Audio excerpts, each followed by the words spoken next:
Okay, it's going to be a WWE PPV Rewind for 2021. So the first thing I want to start with is King of the Ring. Wanted to, do a full review of King of the Ring. I decided against it, but I definitely wanted to talk about the tournament that they had. It was not on pay-per-view. However, though, I will say that, this is probably one of the best non-pay-per-view King of the Ring tournaments that they've done. I thought the SmackDown side was, really, really good stuff. Everything was solid. Nothing really got a chance to, over deliver. But the SmackDown side was, there was really no weaknesses there from a talent standpoint. The Raw side, it was hit or miss. I got to say, I think Jinder Mahal's matches were probably the weakest of the tournament. He was definitely the weak link. The New Day guys were a lot of fun. As we know, Xavier Woods ended up going to the finals on the Raw side. But I think Ricochet, if you wanted to really have this thing reach its full potential, I think Ricochet probably should have been in the finals. I would say, if you wanted to have that monster blockbuster finals, Finn Balor versus Ricochet would have been the way to go. I think that would have been incredible. Even Ricochet versus Sami Zayn, if he was playing the El Generico role, I think that would have been phenomenal as well. So yeah, there was a lot of different ways you could have went with it. Even Ricochet versus Cesaro, a rematch from PWG for the title, that would have been really cool. But yeah, man, they ended up going with Xavier Woods versus Finn Balor. The finals was really good. I thought it played a really nice supporting role on the Crown Jewel pay-per-view. It didn't really get that much promotion, didn't really get that much time, but I still thought the match was a lot of fun. I thought it was a good final, not great. Xavier Woods actually going over. It was cool because out of anyone from the New Day, he's the one that really needed it the most. He's probably never going to win the WWE Championship, but King of the Ring is just something that really, it just gave him something, he just needed, Xavier Woods. And he's very, very multi-dimensional. It's a rare case where the babyface is able to put on the crown and able to dress up in the robe. Usually the babyface can never get away with that.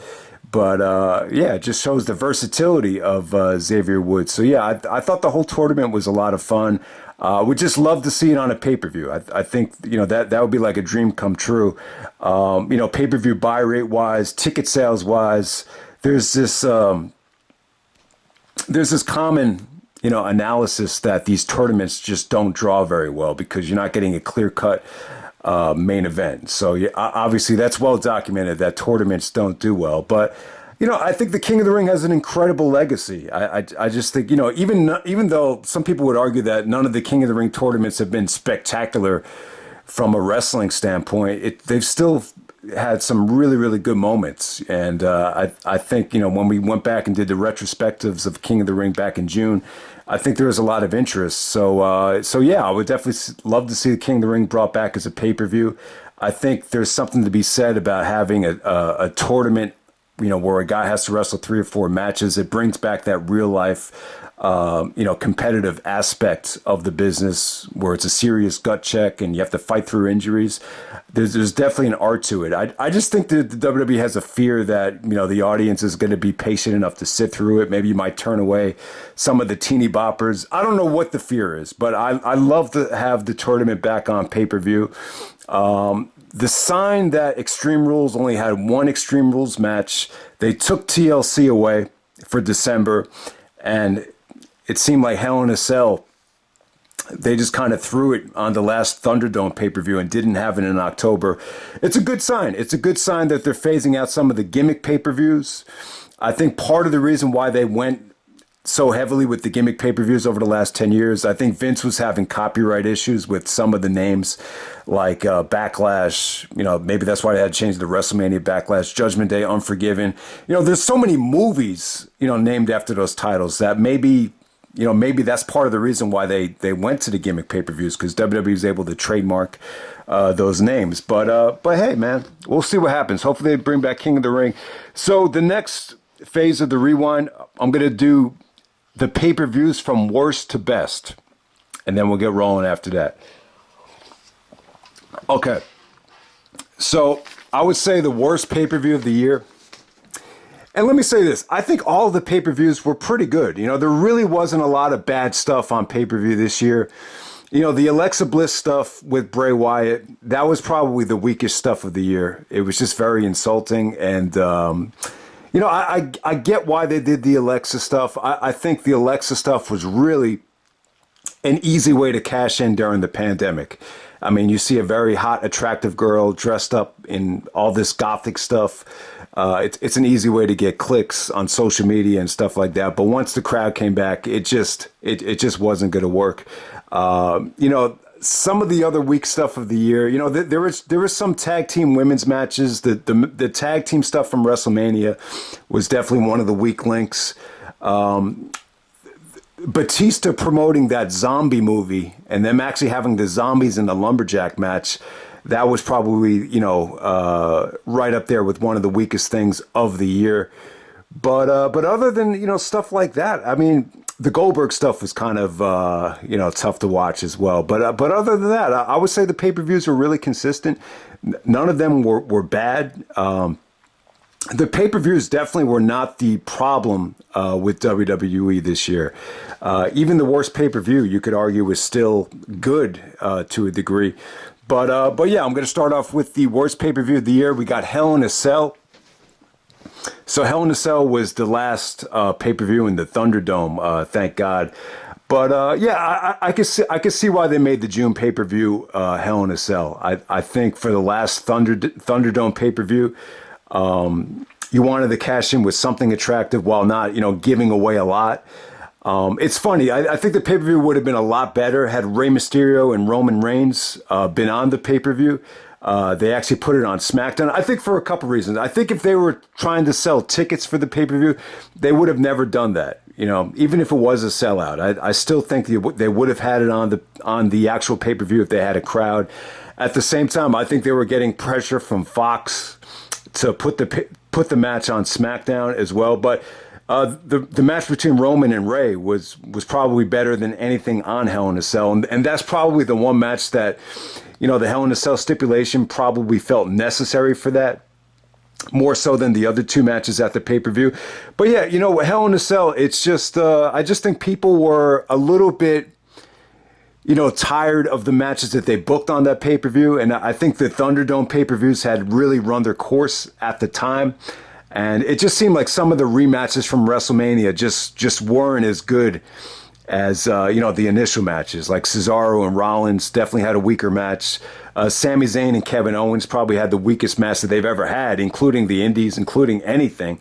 And, Bianca and Bayley it didn't feel like it needed to be a Hell in a Cell. And, I just think the ending and the whole blow off to the Bobby Lashley and Drew McIntyre feud, with MVP entering the cell because of the referee taking the bump, it wasn't that creative, and I don't know. I just, the combination of Lashley and McIntyre, the tension just didn't scream Hell in a Cell for me. I just think this would have been better as a straight up singles match, but yeah. Other people probably liked it more than me, but I just felt like there's a lot of times where the Hell in a Cell feels completely forced, and this was definitely one of them. Even before they actually had the Hell in a Cell pay-per-view, they had Hell in a Cell matches that felt forced. Shawn Michaels and Triple H from Bad Blood 2004. To me, that's a perfect example of a Hell in a Cell feeling forced.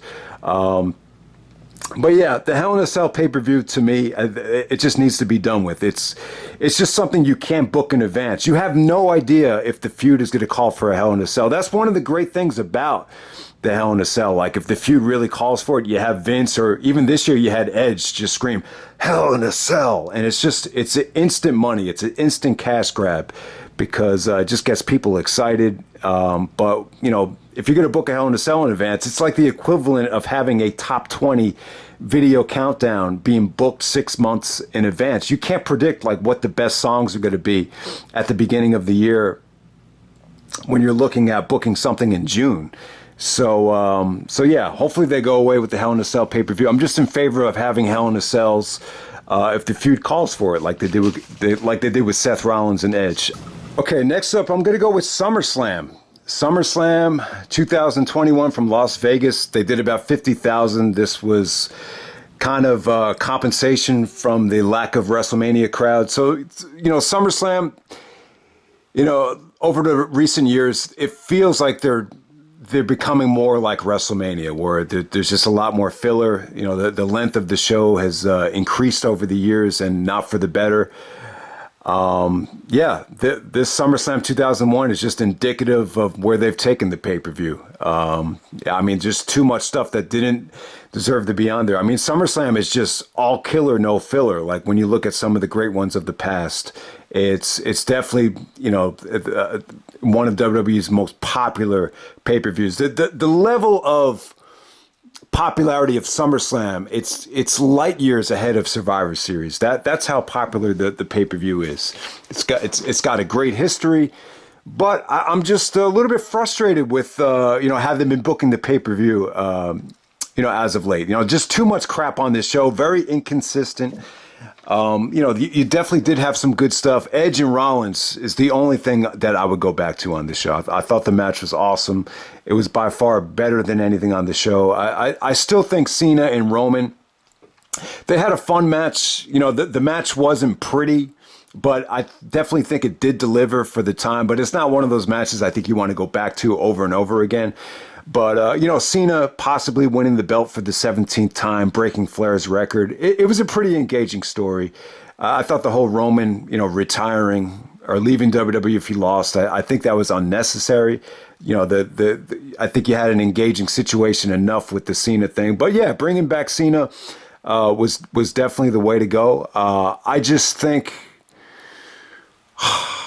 For the main event of SummerSlam, though, if you didn't have if you didn't have Cena going for the 17th title, I don't think I would have done it, because I don't think Cena Cena's first match back for anything, it's never pretty, and you always want the SummerSlam main event to be quality. So whenever you bring Cena back for these big blockbuster main events without him getting into a rhythm or a flow, it's always, you're never really going to have that great wrestling match. So that's the negative side effect of it. But at the same time, I definitely would have done it, because the Cena having that streak, or being able to break Flair's streak, having that on the line, it made it very exciting. So I can't complain too much about it. But like I was saying, I'm just not in favor of throwing Cena in the main event of any big monster pay-per-view for his first match back, because I think Cena's at his best, when he gets into a rhythm, like he was in 2015 with the U.S. title, for example.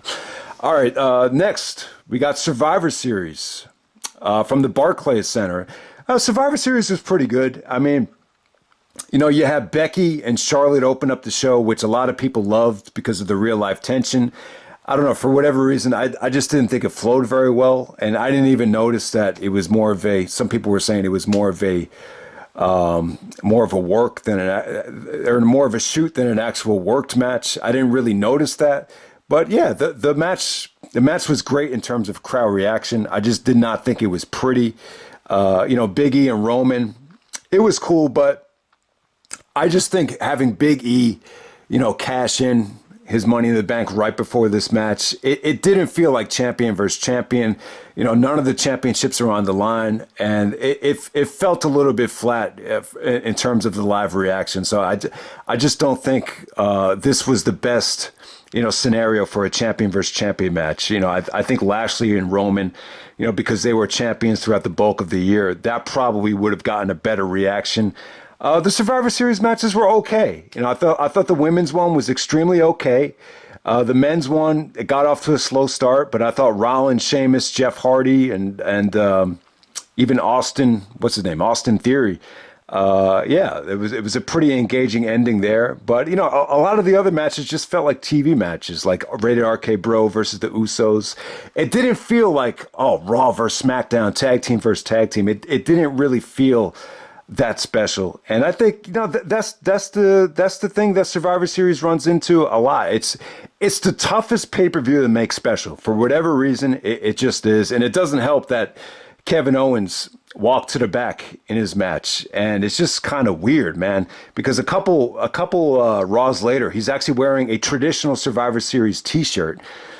So it's just kind of a slap in the face. You have Kevin Owens out there, a guy who actually understands the legacy and the history of Survivor Series, and yet he walks to the back before the match even starts. And you weren't going to do it. It just was totally unnecessary for Owens not to be, participate in the match. I can understand it if he was going to interfere in the main event, which I thought was going to happen, but because he didn't interfere in that main event, you're going to you can't. How are you not going to do something between Seth and Owens in the actual match? You could have booked something creative there. So, yeah, that was probably the biggest slap in the face of Survivor Series, not to have one of your biggest stars out there in the elimination match. But yeah, we'll move on from there. Next up, we got the Elimination Chamber pay-per-view. So, Elimination Chamber this past year, I thought the Chamber matches were good. I was a little bit frustrating with some of the booking here. And, Bryan actually wins the SmackDown Elimination Chamber, which was good, man. It came down to Bryan, Jey Uso, Kevin Owens, Cesaro. Once they got Corbin out of the match, I thought the match was awesome. The guy that everybody wanted to win, won it. And, the stipulation was that he was going to face Roman right after the match. So that's where I think they kind of ran into trouble. Having Roman beat Bryan clean in that situation, I wasn't a big fan of it. I understand it from Bryan's standpoint. He already went through a whole elimination chamber, so he couldn't put up a fight against Roman. But still, you're still having the champion go over your WrestleMania main event, clean. So I just wasn't a big fan of that. And Edge comes out. It kind of gives Bryan something to be angry about. So that's kind of the direction they took it in. I just wouldn't have had Bryan and Roman touch in that situation, but. That's when Edge came out to spear Roman, and it wasn't until then where you knew Edge was going to challenge for the main event of WrestleMania. Then on the Raw side of it, I thought the Raw Chamber was a little bit weaker. McIntyre, he went over Sheamus. I think he actually hit the Claymore on AJ after the phenomenal forearm. So yeah, a pretty good Elimination Chamber there. I think Jeff Hardy had a really good showing. I was kind of baffled that Orton got eliminated so quick, but they actually had Bobby Lashley come out and destroy McIntyre after the match. And then Miz cashed in his Money in the Bank, which he borrowed from Otis. Somehow he won from Otis, which I think a lot of people forgot about or didn't even get to see. So, I thought the decision to have Miz win it, I think it was bad. I don't think it was the right call. Anytime you have a champion that had been champion for the whole year since the previous WrestleMania, why would you have him lose the belt right before WrestleMania? It was just head scratching to me. And the best way to if you want your championship to lose credibility, the best way to do it is just give it to The Miz with the Money in the Bank cash in. The second time he ever did it. Not the worst thing in the world from a creative standpoint. I understand it. Miz and Bobby Lashley made a deal. This way Miz can, win the championship the second time. And, he was going to owe Lashley the favor. So it was just an easy way to get the belt on Lashley. So they wanted to promote Lashley versus McIntyre at WrestleMania with Lashley as the champion. I didn't get it. I didn't think it was necessary. To me, it kind of came off like it was a Peacock decision. So that was the last WWE Network pay-per-view. So they were making the move to Peacock. Or maybe it was a decision by some of the higher-ups. I don't know what it was. I think this is a situation where they put image first and credibility of the championship second. So I don't know, man. I think it was a bad decision. I think, if you have McIntyre hold the championship in the WrestleMania and give Lashley his moment at WrestleMania, I think it would have came off a lot better, and I think it would have, been a lot better for Lashley. But, maybe because Lashley's a heel, they didn't want to give him, that type of victory moment. Where I don't know. I don't get the mindset of it other than, from a promotional standpoint, it just helped out the marketing. From a PR image standpoint. So that's the only way I can kind of explain, that rationale. So that's Elimination Chamber. All right, so next up we're going to go to Extreme Rules. All right, so the interesting thing about Extreme Rules was that, and I didn't even notice it until I was doing the review, that there was only one Extreme Rules match, and that was the main event between Finn Balor and Roman. But yeah, the pay-per-view was good though. There was only 6 matches on it. Everything was just solid. Everything was good. There was not one match on the show that was bad. You could argue that a lot of the matches, could have been on Raw, could have been on SmackDown, but at the same time, I just felt like, quality-wise, it definitely delivered. There was nothing bad on the show. It's just, a lot of the matches just didn't live up to their potential. You had like interference from Sasha. And, maybe the 6-man tag is something that you could have seen on Raw. And, the only gripe I have with the main event between Roman and Balor, I actually didn't mind the ending with the ropes, exploding. The only thing that I wish they would cut out with is, with the demon character. You had the lights go out, you had all that red, and, you had Balor, pumping his heart while you had all these weird sound effects. It just comes off like too much of a show. And I don't think you want that. I think that turns people off. So if you get rid of that, and you can still do the ending. The ending is not what I had the problem with. It was pretty creative to a degree. And I think that ending probably pissed a lot of people off at the time, but really, I have more of an issue with just the theatrics, the over-the-top theatrics of the demon character with the lights going out. They'll never put on that red shit that they use for Kane or Bray Wyatt. Never do that again. You want to be able to see the ring. And it just, I don't know. Maybe some kids got a thrill out of the demon character, but it just wasn't for me. But yeah, I would say Extreme Rules is just an example of a quality pay-per-view, just WWE not promising on what they're delivering with the gimmick stipulation. But at the same time, maybe that made for a better show. I think it did. I think it did make for a better show. But it's just one of those cases where I think you just need to phase out the gimmick pay-per-view. Okay, so next up, I got WrestleMania Backlash next. So yeah, I guess they're having trouble with some of the copyright issues with Backlash, so they're having it called WrestleMania Backlash. So at first, I thought they were calling it WrestleMania Backlash because I figured they would have the pay-per-view at WrestleMania so you could have the crowd there. The same venue or whatever. Just, everybody that went to WrestleMania, you're welcome back to see Backlash. I thought that would have been cool. But yeah, with WrestleMania Backlash, just, very, very similar to Extreme Rules. A solid show from top to bottom. Nothing was mind blowing. You had the main event between Cesaro actually challenging Roman Reigns, and it was definitely good stuff, man. This was definitely a quality event. Really, not a lot of weaknesses on it. It was the last time you were able to see Braun Strowman at a pay-per-view. So Strowman, actually, they threw him into the triple threat with McIntyre and Lashley. Very well booked, very well spread out in terms of, making a triple threat work with big men, which is not easy to do. But yeah, I mean, in terms of the releases of Braun Strowman and Bray Wyatt, I was actually glad. I'm not a Strowman fan.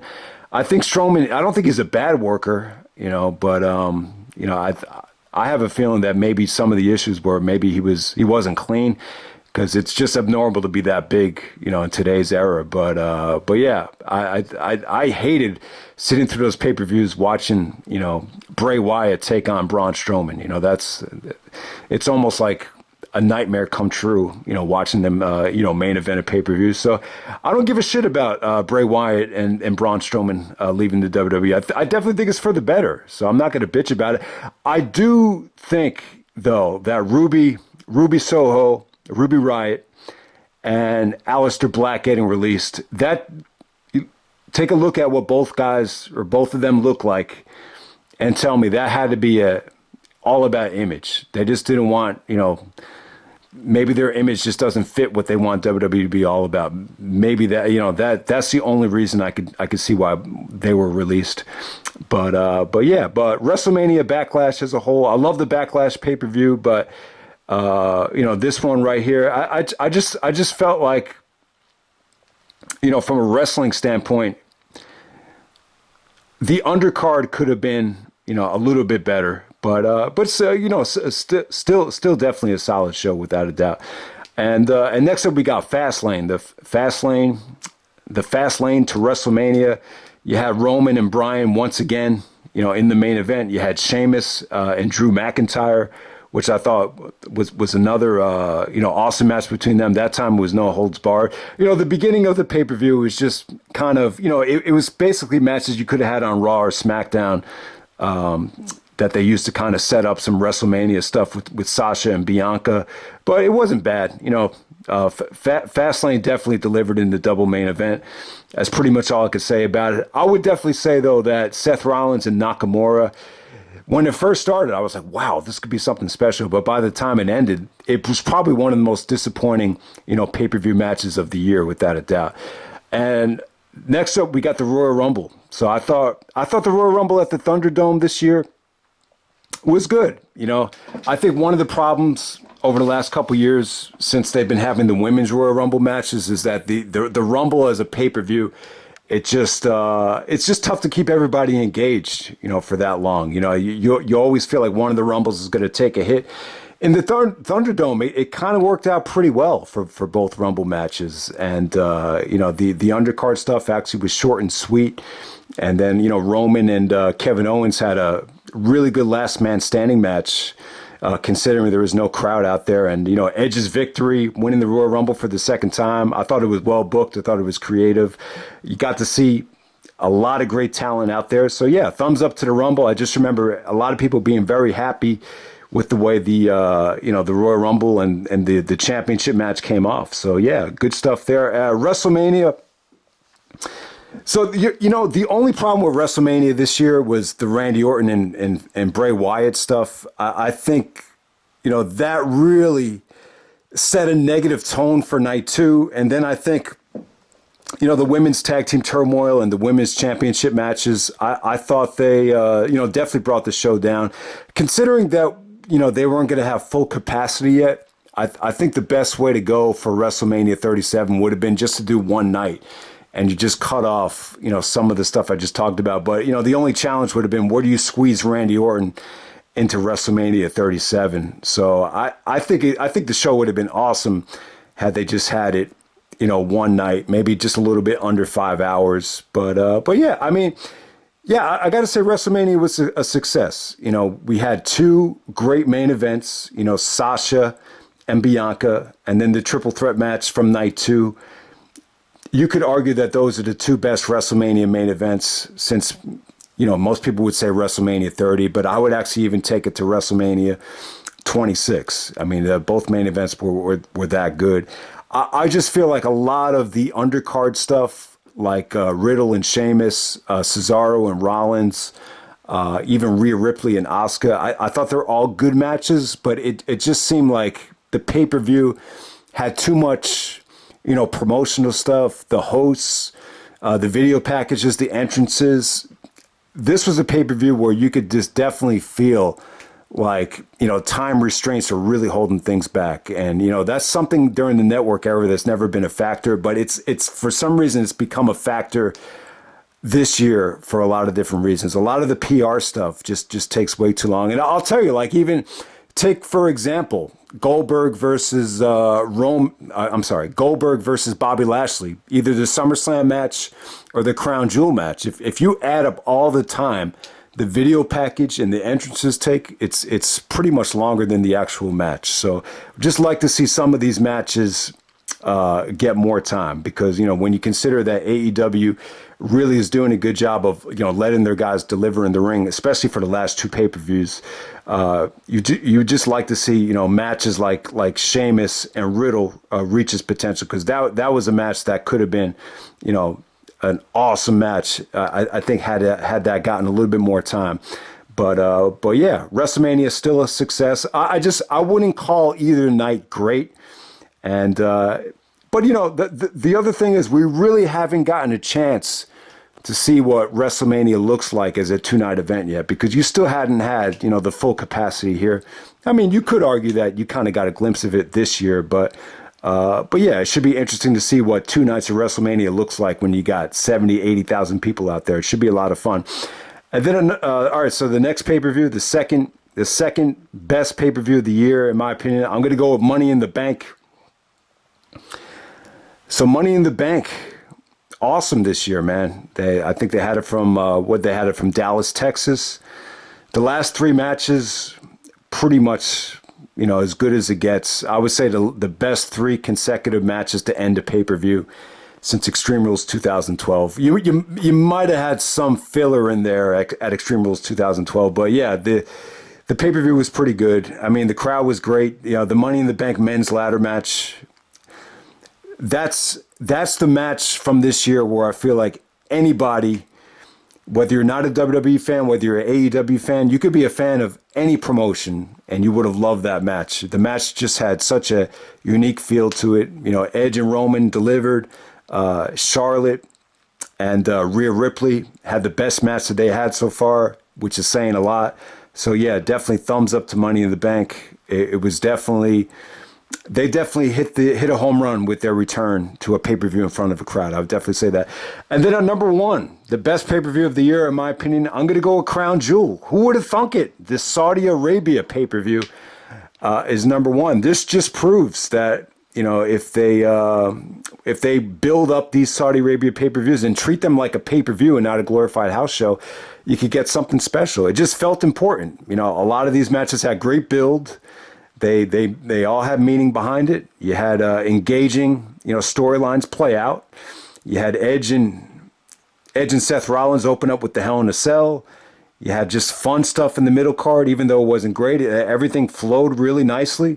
You had the King of the Ring finals. You had probably the most underrated WWE Championship match of the year with Big E and Drew McIntyre. You had one of the best women's triple threats ever. Better triple threat than the WrestleMania main event, in my opinion. The only thing that was weird was the fully clothed women. It's funny, no one really commented on that, but I think it took away from the match a little bit for me, but the match is good. The match is good. You can't complain too much about it. And then you have Brock and Roman having the best match that they've had since WrestleMania 31 with the Paul Heyman factor involved as well. So they're going to have the rematch at day one. I still think there's a chance that Paul Heyman will still end up siding with Roman Reigns. Those bloodline shirts are making too much money. So we'll see what happens though. Maybe Paul Heyman sides with Roman, and then you get the monster Brock Lesnar face turn with him possibly going to Raw. But we'll see how it plays out. There's a lot of uncertainty about where Paul Heyman lies right now. But yeah, the match that they had from Crown Jewel, I wouldn't say it was great, but for what Roman and Brock have been doing over the last couple of years, it was definitely a step up from the 2019, 2018 stuff, which is when people didn't appreciate them and were kind of sick of watching them wrestle. So those are the pay-per-views from worst to best. So worst, I got to go with Hell in a Cell. Best, I got to go with Crown Jewel. Okay, next part of the video, going to focus on the top 10 pay-per-view matches of the year. So some honorable mentions. I got the SmackDown Elimination Chamber where Daniel Bryan won it. I got the men's Royal Rumble match where Edge actually wins his second Royal Rumble. It's very rarely do people put the Royal Rumble match in the top matches list, but I thought it was still one of the best things of the year. And the last honorable mention I'll give you, I have a top 25 list in the description, but I'll just go over the top 10. But Roman versus Edge from Money in the Bank, I still thought it was a great main event. It just was a little bit on the slow side, and it definitely felt like the weakest wheel in the Roman Edge Daniel Bryan series, the weakest combination. But still good stuff. That's when Seth Rollins decided to screw Edge for jumping the line. So it definitely made sense because Edge did eliminate Rollins from the Royal Rumble. So let's get to the top 10 matches of the year. Just on pay-per-view, and I will touch on the television matches on the last part of the video. All right, so number 10, we got Roman Reigns taking on Kevin Owens, the last man standing match from the Royal Rumble. I thought this was great stuff. Highly entertaining, insane bumps. You saw how difficult of a time Orton and Edge had in the last man standing match without a crowd. But they were able to pull it off here. They just did a lot of crazy stuff backstage. And once they got back into the Thunderdome, the only thing that hurt the match was the ending. I think there was a sequence where Roman was actually handcuffed, and I think Kevin Owens was a little bit late, And yeah, I just remember the ending feeling a little bit botched. I think Paul Heyman had a little bit of a role in it. But yeah, other than that, though, I thought Roman and Owens was just a lot of fun. And yeah, definitely over-delivered in the championship match at the Royal Rumble, which is one of the most important matches of the year, according to Vince McMahon. So thumbs up to Roman and KO right there. Number 9, going to go with Roman Reigns versus Cesaro from WrestleMania Backlash. So Cesaro finally gets a pay-per-view main event going for the championship. I thought Cesaro was great here. I just felt, and you know, some people thought it was a little bit harsh on the rating, and I think I only gave it 3.5 at the time, and it was only for the ending. I just felt like they kind of lost me at the ending, and just the way it was booked. You know, you just felt like Cesaro just had no chance at all of winning this thing, and you know, a lot of what Vince said about Cesaro probably played into how negative I felt on that ending. But I did mention in the actual review that Cesaro showed a lot of growth and maturity, and you could definitely tell his experience paid off. And I said that he performed better here than he did when he got the title shot against Nigel. And at the time, that was the biggest show in Ring of Honor history, the first Hammerstein Ballroom show. And I said that Cesaro looked a lot more stressed back then, and here he just looked comfortable and performed beautifully. He was doing anything he could to put Roman away. He experimented with so many different submissions and everything. I don't know. I just felt a little bit deflated with how over the top the ending was. It just felt like they once again just went out of their way to make Roman look ultra dominant, and it just came off a little bit annoying. But other than that, I thought Cesaro performed beautifully, and yeah, in some ways it probably was the best match from a pretty mediocre but still solid WrestleMania Backlash pay-per-view. And number 8, we're gonna go with Big E defending the WWE Championship against Drew McIntyre at Crown Jewel in Saudi Arabia. This was Big E's first title defense, and it was good stuff. It only went about 13 minutes, but it was great for a babyface versus babyface match. No shenanigans. I just felt like it was competitive, fast-paced. Some of the near falls with the Claymore just came out of nowhere. Some brutal counters to the big ending. And yeah, I just thought it was engaging.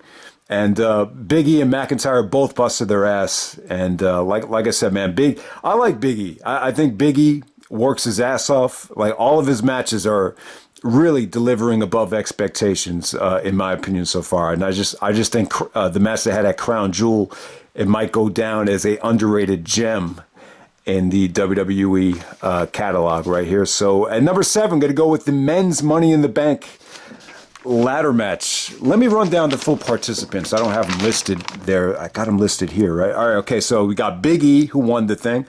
Drew McIntyre. Remember, Drew was actually taken out by Jinder Mahal's lackeys. Then you had Johnny Drip Drip, John Morrison, Kevin Owens, King Nakamura. Yeah, Ricochet. Ricochet stole the show, man. Ricochet was fucking awesome in that match. Then you got Riddle, did a whole bunch of RKOs. And then you had Seth Rollins, who got screwed in the match and blamed it on Edge. So yeah, the Money in the Bank ladder match was a lot of fun, man.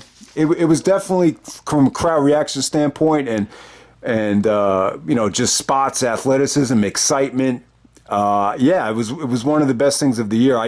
I just remember being frustrated at the time, and I thought it was maybe a bad internet connection at first, but I think it was the Peacock stream. It just wasn't, you know, working in the beginning. It was just a whole bunch of clutter. So I actually had to shut the pay-per-view off, and I think I turned it on maybe like, you know, 5 minutes into the match, but it was still great stuff. I went back and was able to see the whole thing. It definitely still holds up. It's probably, you know, maybe a top 5 Money in the Bank ladder match. It was definitely that good. It was the only men's Money in the Bank ladder match this year, which I think was, that definitely makes it special. I just hate it when they have 2 Money in the Bank ladder matches. But yeah, definitely better than the women's Money in the Bank. The only reason I wouldn't say Money in the Bank was the pay-per-view of the year, I thought the women's one was pretty mediocre. I thought that was one of the weakest Money in the Banks ever. And Money in the Bank is a big pay-per-view, man. It's going to be big. You know, they're going to try to run it on 4th of July weekend, and I believe it's in Las Vegas. They're going to try to make it like a WrestleMania type of pay-per-view. So, from the looks of it, looks like they're going to put more emphasis on it than even Survivor Series. So it looks like big Money in the Bank is becoming one of the big four now. I get it. I think the ladder match and at the time it's a fun pay-per-view. My problem with it is just the actual cash in. I'm just in favor of, Big E winning it and telling Bobby Lashley, I'm going to challenge you for the belt here straight up. No shenanigans, no, chicken shit heel way of cashing in and then beat him. I know Lashley and Big E had the steel cage match on Raw where they tried to beat Monday Night Football to the punch. Then they had the steel cage match later on in the show, which is a really good match. But I'm just in favor of that should have been on the Extreme Rules pay-per-view. Just cash in and have the match at the pay-per-view straight up. Have it be competitive. I just think, you always look back at these Money in the Bank cash-ins as like, paper champions or not a real champion. You want to see the guy win the title like a man, like Bryan Danielson would say. So that's just how I feel about it. So I'm cool with the Money in the Bank, but I just like to see the cash-in be a little bit more straight up. Edge was able to pull off the ultimate opportunist gimmick back in the day. And, we've even had some creative cash-ins after that, but it's just that whole cheap cash-in thing. I just think it's run its course, but we've talked about that ad nauseum. So let's move on to the next match. At number 6, we got Edge taking on Seth Rollins from SummerSlam. Like I said, guys, that was the match of the night. Some of the transitions into the pedigree were a little bit awkward, but yeah, I thought the feud had good tension. Like I said, man, it's the battle of Jesus Christ. You didn't really realize it until the video package that Edge and Seth Rollins had so much history with the Money in the Bank cash-ins and the look and, King of the Ring and, all the championships that they won. It's just, there's just a lot of similarities too. So, Edge and Rollins, was definitely a dream match, and they over-delivered. They had the best match of the night at SummerSlam. You can't ask for anything more than that. So the thing about SummerSlam as a whole, you had the two good matches on the show, but probably the most head-scratching thing of the night was the whole Becky Lynch Bianca Belair fiasco with Sasha Banks not showing up. Do we even get a reason to why Sasha did not show up at SummerSlam? A rare case where Vince does not deliver what's advertised. But I don't know. To me, before I forget about it, let me just mention, I just think they wanted to put the belt on Becky Lynch because they didn't have enough confidence to book her as a heel without the championship. Plus, I think they wanted to send her to Raw. So, yeah, it's still, like, even looking back on it now, it still feels like it was unnecessary. But I don't think we'll know until maybe WrestleMania if that was the right decision or not, but we'll see what happens there. But at number 5, we got Rhea Ripley taking on Charlotte Flair from Money in the Bank. This was awesome stuff. Someone actually compared it to a women's version of the King Rhodes style from All Japan Pro Wrestling. It was great. You had great selling. You had great suplexes. Very, very tight submission work. They gave you a little bit of everything here. I felt like the match at WrestleMania without the crowd from 36, it was a little bit too submission-oriented, not enough action. And the match, let me see, what other matches did they have? God damn, I'm trying to think of where the second match was. I'm trying to think. They had another match besides the Hell in a Cell, right? But yeah, from start to finish, though, I thought this is the best work that they had done together. I thought it was exciting. The crowd was a little bit weird to Charlotte at first. I think they were chanting something about Becky. I guess the Becky and Charlotte stuff on social media started around this time.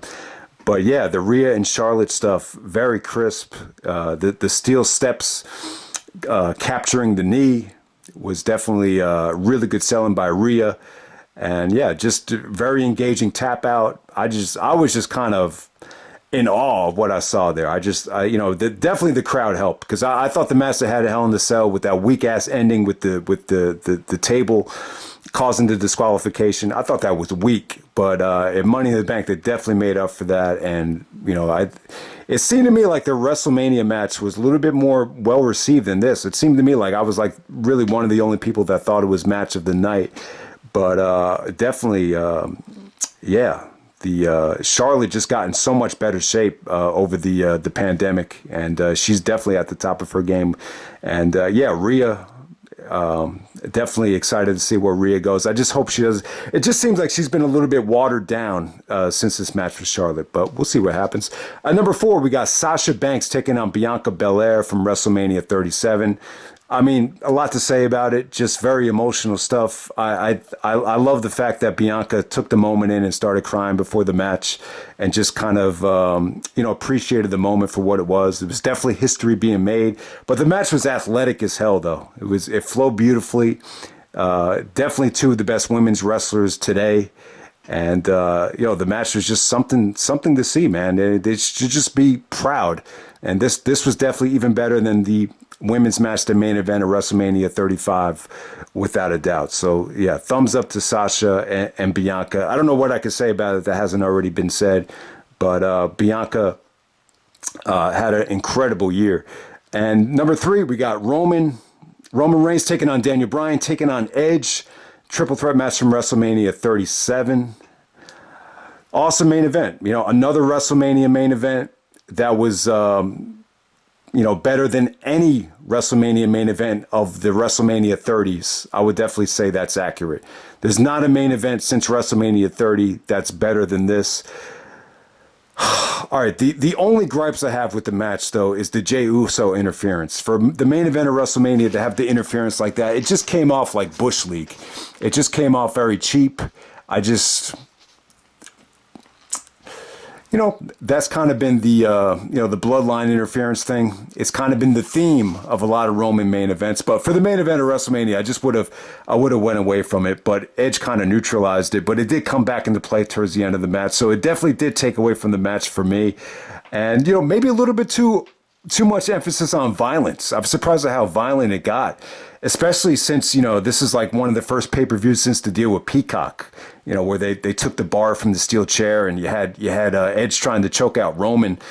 I thought that was a no-no because of the what situation, but, it was still awesome, man. I mean, this match was flowing great. I mean, don't get me wrong. A lot of the violence I loved. Bryan took some nasty bumps here. You had the headbutts. You had the concertos. I mean, the match definitely over-delivered. I just feel like the ending with the stacked pin to Roman, it was just kind of rubbing it in. It's kind of like they knew Bryan was leaving, and let's just humiliate him and have him get double pinned. And the other thing I don't like about WrestleMania main events, and you don't want them to leak. You don't want the situation to be known. I don't want to see YouTube videos that say Daniel Bryan leaving WWE. What's next is possible retirement. Edge wrestling as a part-timer, taking time off after WrestleMania 37.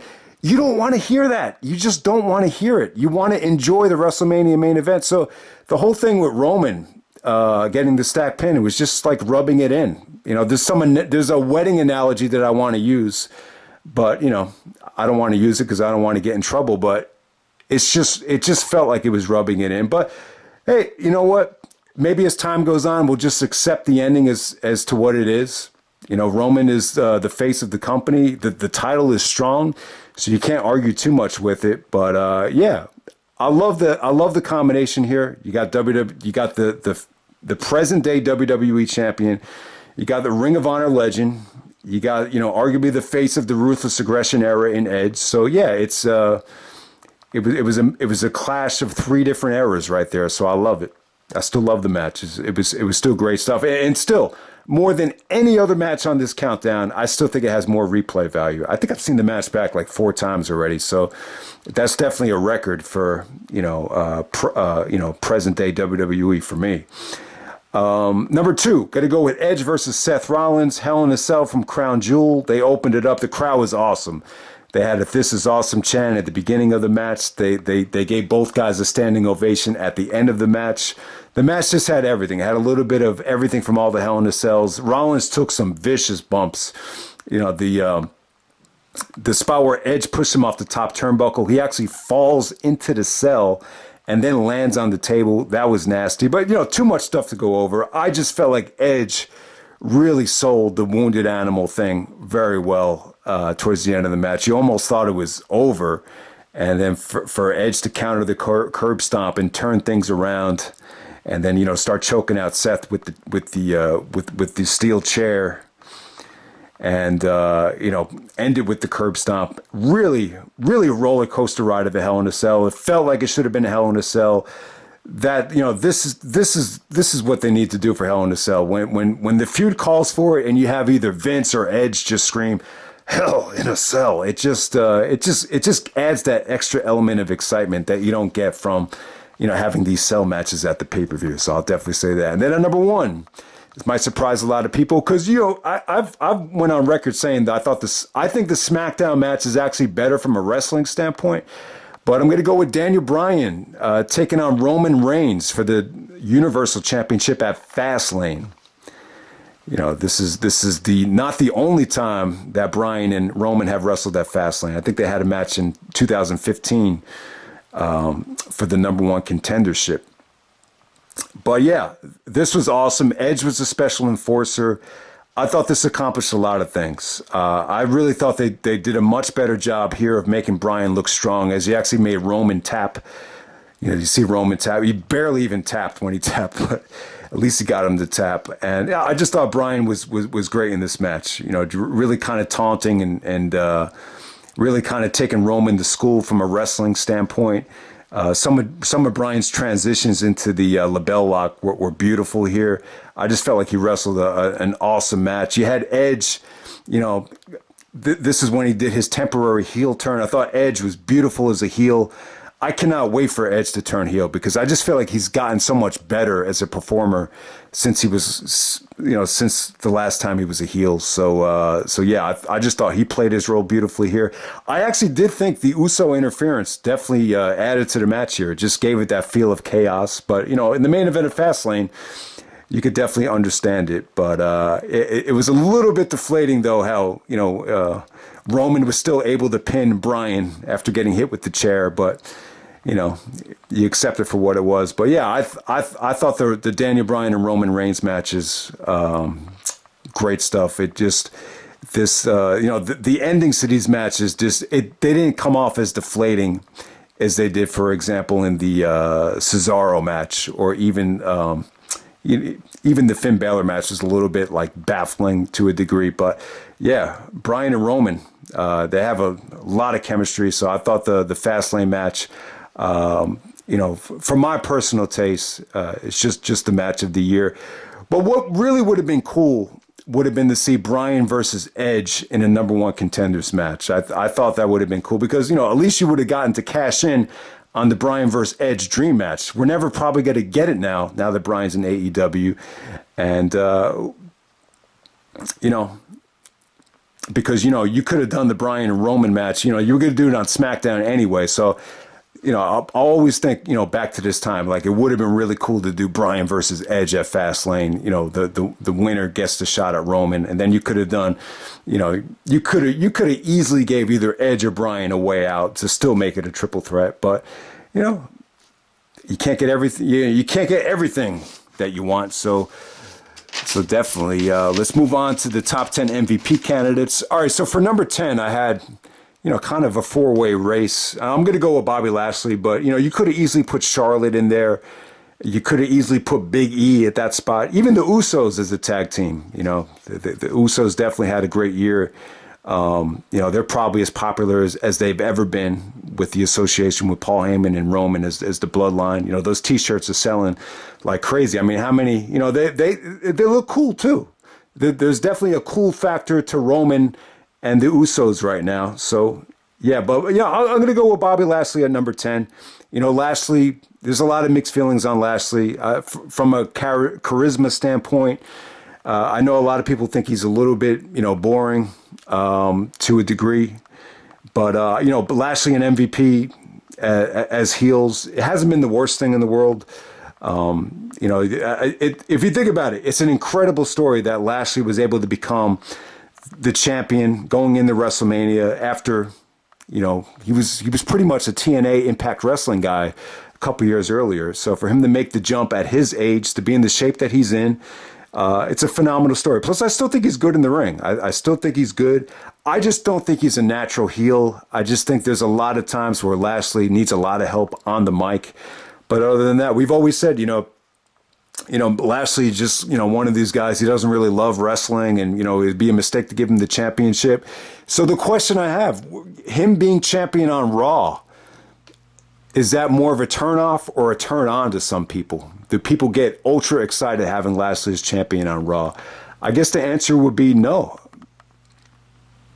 I just, it's one of those things where, Lashley, being in the main event of Raw every single week, it's kind of like Raw has become Impact to a degree. I know people got pissed off when they gave Lashley the ECW championship, and, but, if Lashley never quit in the summer of 2007 when they had that whole fiasco with his girlfriend, Crystal, without a doubt, Lashley was going to be champion somehow, some way. I mean, look how much they invested in Lashley with, the Vince McMahon and Donald Trump storyline. So, but, it all paid off in the end for Bobby Lashley. He came back and, they finally rewarded him. And I think it was well-deserved. I thought he had a really good opening match with Drew McIntyre at WrestleMania.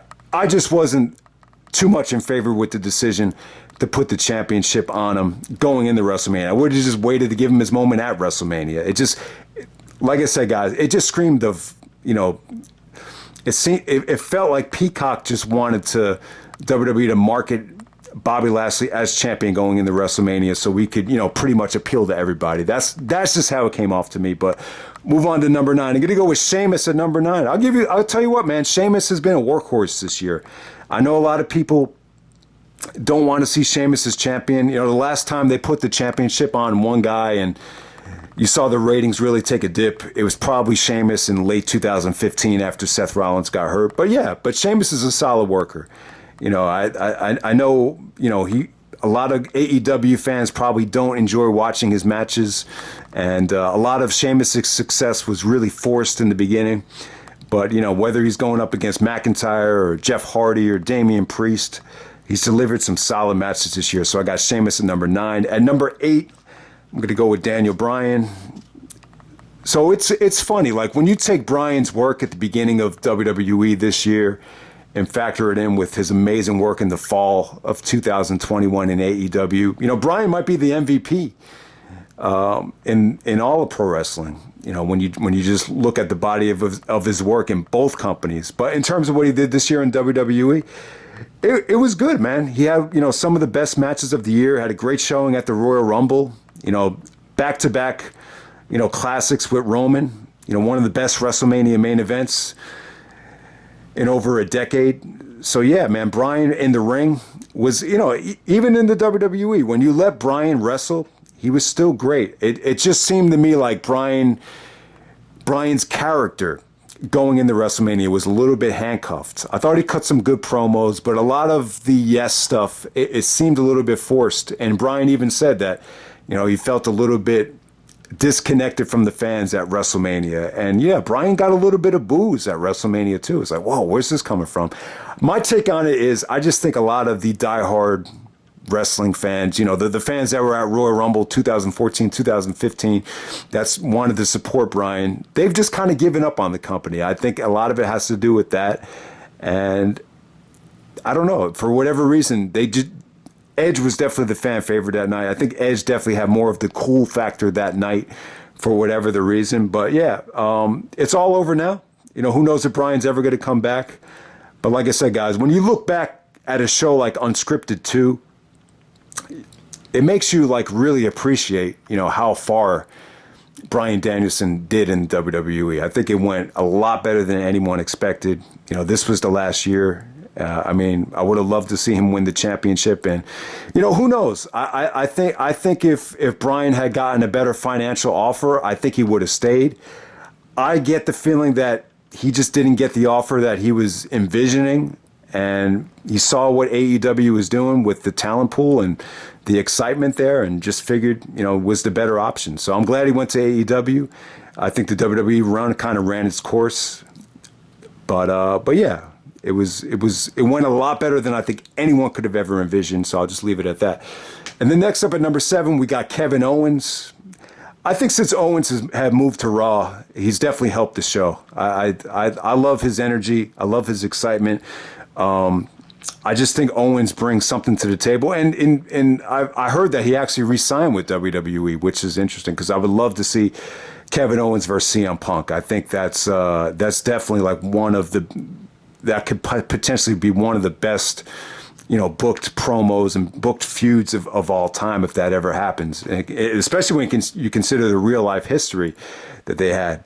I think they had like a fight at a Ring of Honor show back in like 2005 or whatever. But yeah, man, Owens, it's funny, man. Like Owens, for as much as he loved Ring of Honor and for as much as he loved the Indies, he's always been somewhat of like a WWE loyalist. Like he just comes off as one of these guys that just never stop watching the product, like no matter what happens. So yeah, Kevin Owens, I just think Kevin Owens is WWE. He's like, he's not you can't even compare him to me in terms of like being a pro wrestling fan, because he doesn't, he's not even a sports fan. He's strictly a pro wrestling guy. And, but in a lot of ways, it's definitely helped him. He's definitely been able to adapt to the WWE, I think, a lot better than other guys. So I got Kevin Owens at 7. Number 6, I'm going to go with Rated RK Bro, Randy Orton and Matt Riddle. Even though they really didn't have any like matches that really stand out, it's not like this has been like Benoit and Jericho, delivering as a tag team, classic pay-per-view caliber matches on Raw. Like it hasn't really been like that at all. I've been kind of like underwhelmed with the match quality here, but I still like the dynamic of Randy and Riddle. For whatever reason, Riddle just cracks me up, and they play off each other really well in terms of the promos. The promos have been the best part about it. The matches have been solid. The match against the Usos and some of the matches against AJ, they've been okay. They haven't been bad, but I like to see them really raise the bar in the ring. Their matches have had really fun finishes. The RKO stuff still works. So yeah, man, Riddle and Orton. I just think Orton has a lot of potential in terms of like working with, new talent. Riddle's one of them. Even like Randy Orton and Otis. Like, look at those counters to the RKO that Otis was doing, a couple weeks ago. It's just like Orton is so decorated that, you just love to see him, make a new star down the road. And, hopefully down the road it's Riddle. Depending on how over Team RK Bro gets within the next year. At number 5, I'm going to go with Drew McIntyre. I just don't think Drew gets enough credit, man. He's you wouldn't appreciate him until he's gone. The fact that he, grinded throughout the whole pandemic without any fans. I just feel bad that he didn't get the chance to walk into WrestleMania as the champion. I just hate that, man. When you don't allow a guy to walk into WrestleMania as the champion when he's less than a month away from headlining WrestleMania. But it always kind of kills the credibility of the championship for me. But Drew still had a good year, though. So like the match he had with Big E at Crown Jewel, that's just proof that he's just got a great attitude. He's just is still willing to put over other talent, even though he didn't really get a chance to reap the benefits of being champion. At number 4, I'm going to go with Bianca Belair. Bianca. I'm just amazed at how likable she is. She's got a great smile. She's got a great physique. She's great in the ring, great attitude, and man, she's just been great for the WWE. I'm just a little bit baffled at how they took the championship away from her at SummerSlam. But like I was saying, man, it's just one of those things where it just seems to me like because the women's division, it's really limited in who they can trust. I just feel like they didn't really have a lot of confidence to book Becky Lynch as a heel without the championship. And, maybe one day, Bianca is going to get her moment over Becky. But yeah, it was really head scratching, really weird that Bianca and Sasha didn't get a chance to capitalize on that great WrestleMania rematch at SummerSlam. But yeah, that doesn't take away from the fact that Bianca Belair had, I think she's had the best year out of any woman in the business, without a doubt. So got her at number 4. Number 3, I'm going to go with Seth Rollins, the Architect, or what's Seth calling himself these days? He's got so many nicknames, but yeah, I'll tell you, man, the feud with Edge really kind of, got Seth Rollins rolling into the right direction. If you just look at Seth's entrance, I'm sure Vince had a lot to do with it, but he's just mastered the art of this new character that he has. I think it started off a little bit dark with the Mysterio stuff, taking the eye out. That was a little bit too dark, but I think he's kind of found a happy medium, and he's on a roll right now. He's definitely in a groove. I think he's had probably the best year since the injury. And I think he's going to win the championship. I think he's going to win the championship at day one. And I think him and Edge are going to have a rematch at the Royal Rumble. That's how I kind of see it playing out from there. And, Seth Rollins has never really officially main evented WrestleMania yet, even though technically he did at WrestleMania 31, which he has over CM Punk. But yeah, we'll see if he can main event WrestleMania. That's kind of like the big what if. But yeah, Rollins has had an incredible year. The matches with Cesaro and Edge, really, really good stuff. At number 2, I'm going to go with Edge.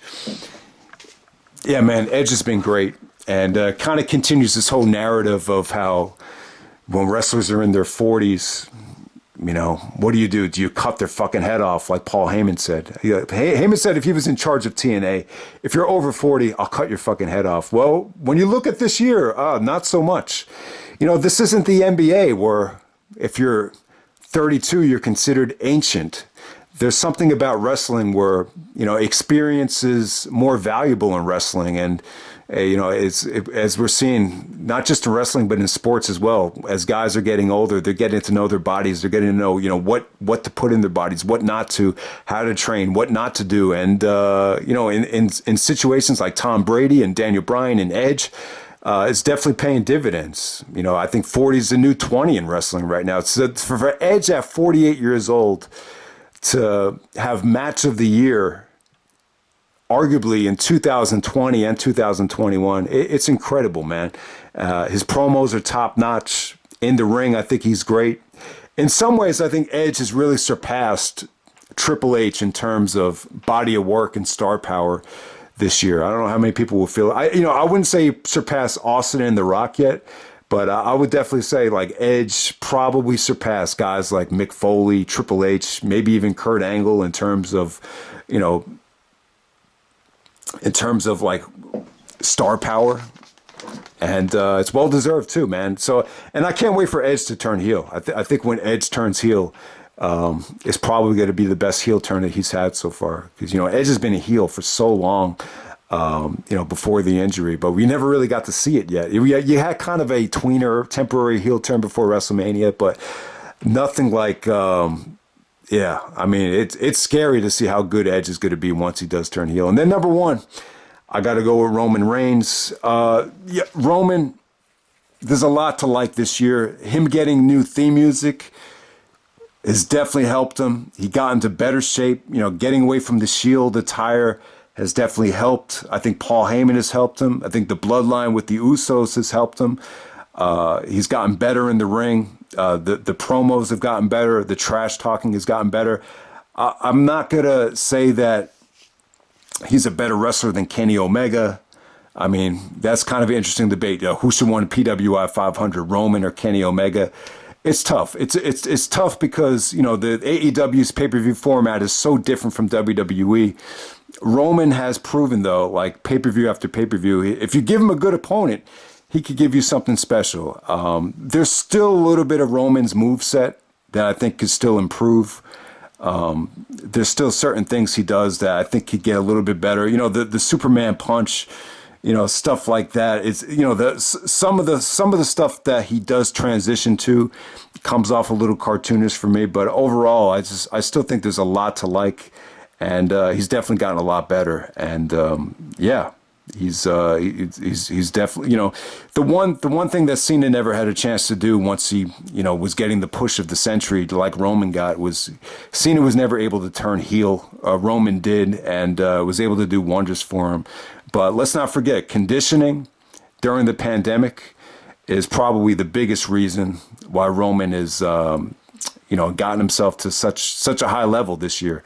His popularity amongst the smart marks, I think it's gotten a little bit better, but you could just tell, like, he's still popular though. Like when you hear a lot of Roman chants, you look out into the crowd. There's so many Bloodline shirts. So without a doubt, even though Roman probably the overall push of Roman Reigns, it probably turned away a lot of people, especially those Royal Rumble fans that came to support Daniel Bryan. I think a lot of them have turned to AEW, but for the most part, the fan base is very diverse now, and it's very it's very multidimensional, and I think a lot of it does have to do with Roman. So yeah, man, those are my top 10 MVP candidates, and then we'll wrap up the video with the top 10 television matches. So TV matches are important because they're a little bit tougher. The pay-per-views are so accessible, you know what I'm saying? But TV matches, you have to have patience to sit through these TV shows. And I'll be honest, I don't watch every Raw or every SmackDown. If they promote something, or if I know something's going to be good, I'll tune in for it. If someone wants to recommend something for me, I'll go back and watch it on the network. But yeah, I would say from what I've seen, and let me know if you guys have any other picks that stand out amongst these top 10 picks. But from what I've seen, these are the 10 best television matches of the year. At number 10, from November 1st, we got the Becky Lynch rematch against Bianca Belair from Extreme Rules. This time they had a finish. Becky used the turnbuckle to get the cheap finish, but still, at least you had a finish here. You didn't have Sasha Banks interfering. So that's Becky versus Bianca to open up Raw from November 1st. At number 9, I'm going to go with Finn Balor versus Sami Zayn. This is King of the Ring match from SmackDown in October. Awesome match between Finn Balor and Sami while it lasted.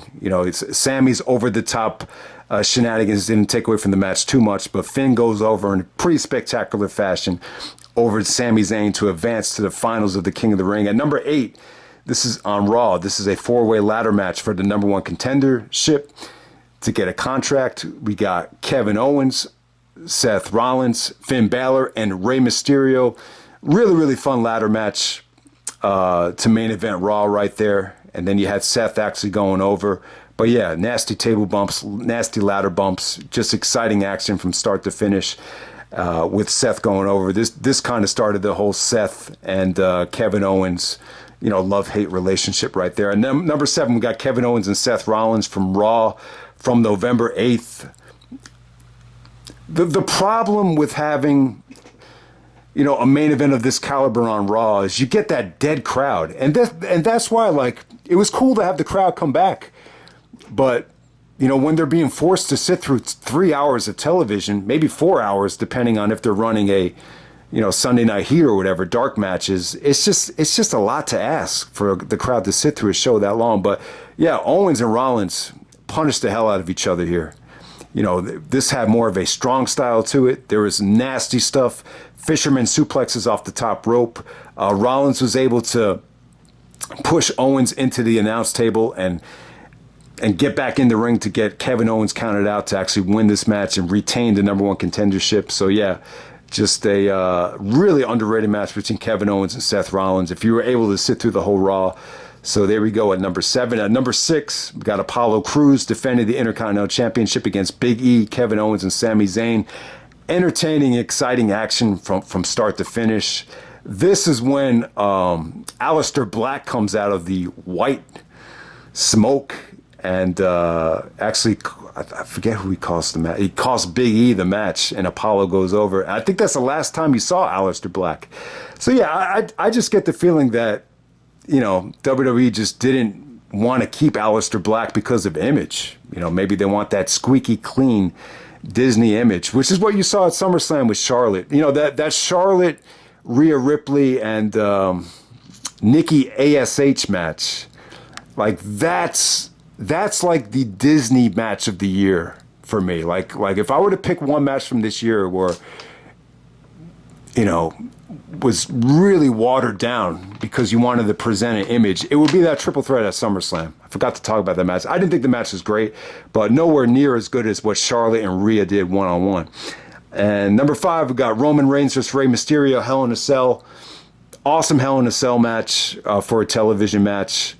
Yeah, like I said, I think Fox wanted this on the network, and because this was the last Thunderdome pay-per-view, they didn't have to worry about selling tickets, so they just put it on SmackDown. It would have really helped the Hell in a Cell pay-per-view. It probably wouldn't have been the weakest pay-per-view of the year if they had it on there, but Mysterio trying to get revenge for Dominic, so he did get a lot of offense in. Once Roman turned it around, he looked dominant. The power bomb into the cell looked nasty. He actually wins with Michael Cole called it a variation of the guillotine facelock. It was actually a variation of the Chris Hero-like cravat submission, which was a pretty awesome ending. Looked like he was going to break his neck.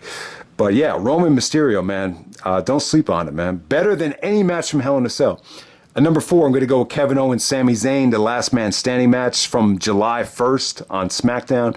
This is a Money in the Bank qualifying match. Awesome stuff. The best match Kevin Owens and Sami had in a really long time, possibly like the second or third best match they had in WWE, would possibly make their top 10 matches of all time. It was that good. Crazy table bumps, great action. It over-delivered. They weren't handcuffed here like they were at WrestleMania because of the celebrity, or Hell in a Cell because of, selling of an injury. This match definitely delivered. Kevin Owens, Sami Zayn, last man standing, Money in the Bank qualifier. Number 3, I'm going to go with Drew McIntyre versus Sheamus from March 1st on Raw. Weird night on Raw where they kept promoting The Miz and he kept kind of chicken shitting his way out of title matches, but they opened this thing up with Drew and Sheamus. They just had a war of a match right here. Just definitely good stuff. Hard hitting, competitive. The match ends when Drew actually hits the Claymore as he beats Sheamus to the spot after Sheamus attempts to hit the road kick. But yeah, good ending. Really, really creative stuff there. And it was just a war. They had wars. Even the match at Fastlane, the No Holds Barred was, very physical. Definitely something to see. Number 2, going to go with Roman Reigns taking on Daniel Bryan from SmackDown. From a wrestling standpoint, I think this is superior to the Fastlane match because you didn't have all the interference. I just think the Fastlane match is a little bit more exciting, but this was just, from a technical standpoint, from a dexterity standpoint, it was just really, really good stuff. Like, to me, the story of the match is just Roman, being able to use his left hand to apply the guillotine front face lock after his right arm is just decimated. So I thought it was good stuff. If they knew Bryan was going to AEW, they probably would not have made Bryan look this strong. But nonetheless, you got Roman versus Bryan, no interference, no shenanigans. From a wrestling standpoint, beautiful stuff. One of the best SmackDown matches ever from April 30th. And then at number 1, the return to Madison Square Garden, Edge versus Seth Rollins, the MSG match. This is the one where Seth Rollins goes over. I just feel like everything here was a little bit more crisp. Some of the counters to the pedigree didn't come off as awkward here. And I just remember a lot of the fans, the families in the front row, just really excited about this match. Really, really, really, really engaging stuff with AEW running the Arthur Ashe, WWE running MSG. I just read an article in Inside Wrestling about this being the battle for New York. The SmackDown, both shows are great. The SmackDown and MSG and Grand Slam were both great shows. Edge and Rollins was, even better than their SummerSlam match. So I'll give it up to that. All 3 matches got better. That's the thing. The SummerSlam match was great. The MSG match was great, but the Hell in a Cell was even better. And so those are my top 10 TV matches of the year. That's pretty much it, guys. If you watch the whole video, I appreciate it. Probably the last video I do of 2021. Without a doubt, I think this has been the best year on YouTube since maybe 2010. A lot of it just has to do with AEW. Back in 2010, Ring of Honor was strong. TNA was somewhat, still pretty strong. PWG Chikara was strong. And, WWE sucked in 2010. But yeah, maybe the best year since 2009 or 2010. It really, this is like the first year in a long time where you got multiple wrestling companies really keeping people engaged. I don't think this was a bad year for WWE. I would definitely put this above, a lot of the years from the late 2010s. I still think there was a lot to like. The pay-per-views were all really consistent. I just think they, I think a lot of people look at AEW pay-per-views and are just like, man, they need to put in more of an effort. There needs to be more of a sense of urgency to try to match that intensity. So we'll see what happens. I think the worst thing is just that those 3-hour Raws. You know, you just have to sit through so much crap with the Alexa stuff and the Strowman stuff. And, you know, some of the women's tag matches are still really, you know, really don't deserve to be on pay-per-view. But, you know, other than that, man, I think there's still a lot to like about this company. So yeah, it's been a lot of fun this year, you know, doing the old videos, doing the new videos, and hope you guys enjoyed it. And I'm out. All right.